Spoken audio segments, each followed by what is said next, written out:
Hi guys, and welcome to the channel. Meet Nugget. Nugget is a Syrian hamster with a satin coat. I rescued him from a local shelter about a week ago, and he came with this lovely enclosure, so colorful, and also so many colorful accessories as well. It is amazing how many people really have no idea about proper care for hamsters, and that's what we're going to talk about today.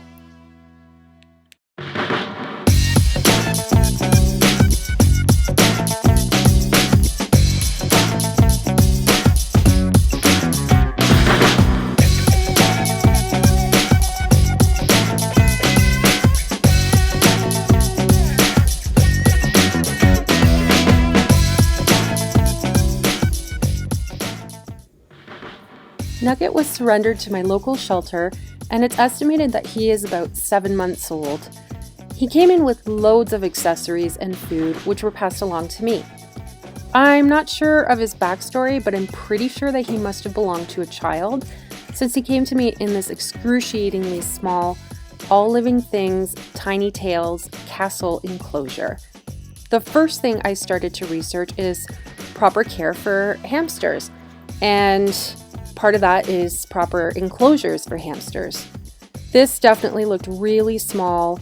He didn't even have any room to move. He couldn't really walk around, and I wanted to get him something bigger.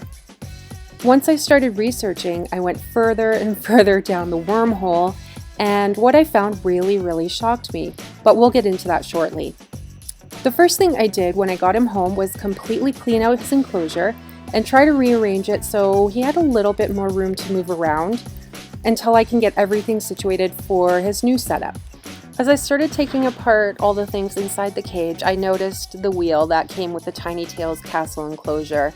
Unfortunately, way too small for a Syrian hamster.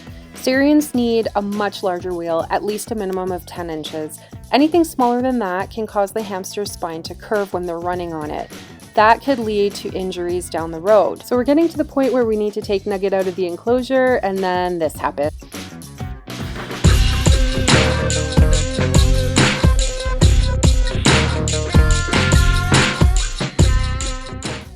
Luckily, he was okay, but just another reason why these enclosures are just terrible. So now we're going to put Nugget somewhere safe so we can just finish cleaning off his enclosure, and he's just exploring his surroundings a little bit. So we'll just get the cage taken apart, and then we will remove all the old bedding. Well, it's not really bedding, it's just sort of temporary from when he was coming back to my house from the shelter.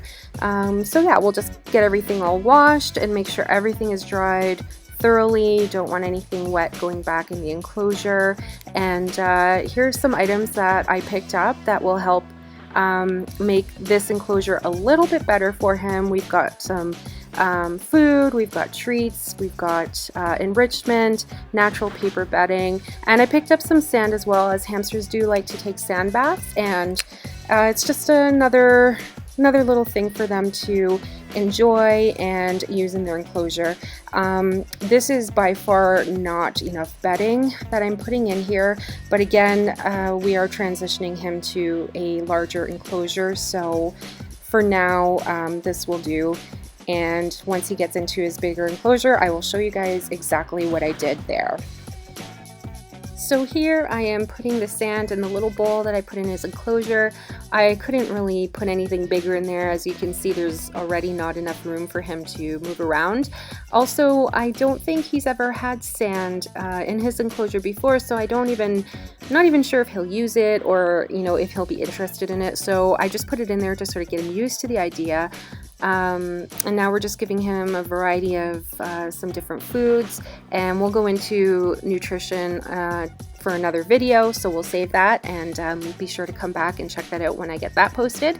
And now I'm also just putting in a few things for enrichment that, again, I don't really think he's had before. He's just wasn't really sure what to do with a lot of things, so I'm really looking forward to introducing him to a whole bunch of things like toys and chew toys and just different things to keep him busy and active and enjoying life a little bit more.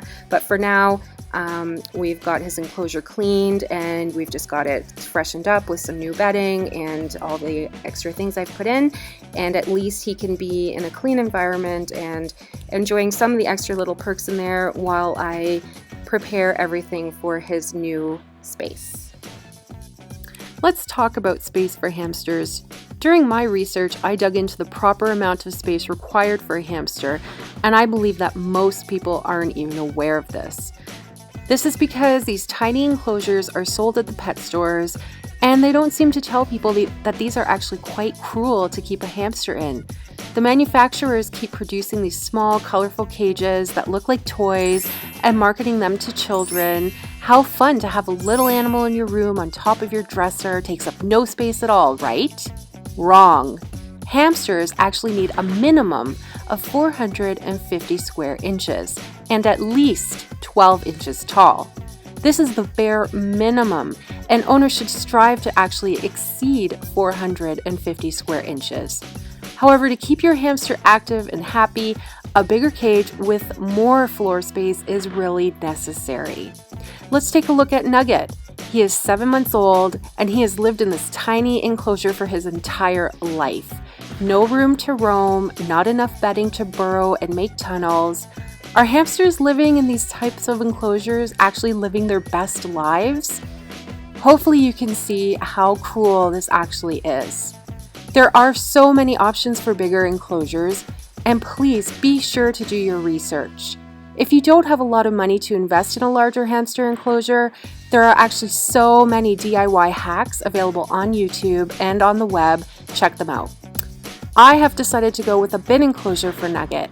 I purchased a 200-liter bin, which is the equivalent of over 650 square inches of floor space. It's easy to maintain, easy to move, and all you need to do is manipulate the lid for proper ventilation. Stay tuned. Next video, I will show you how I put together Nug's new digs. Thanks for watching.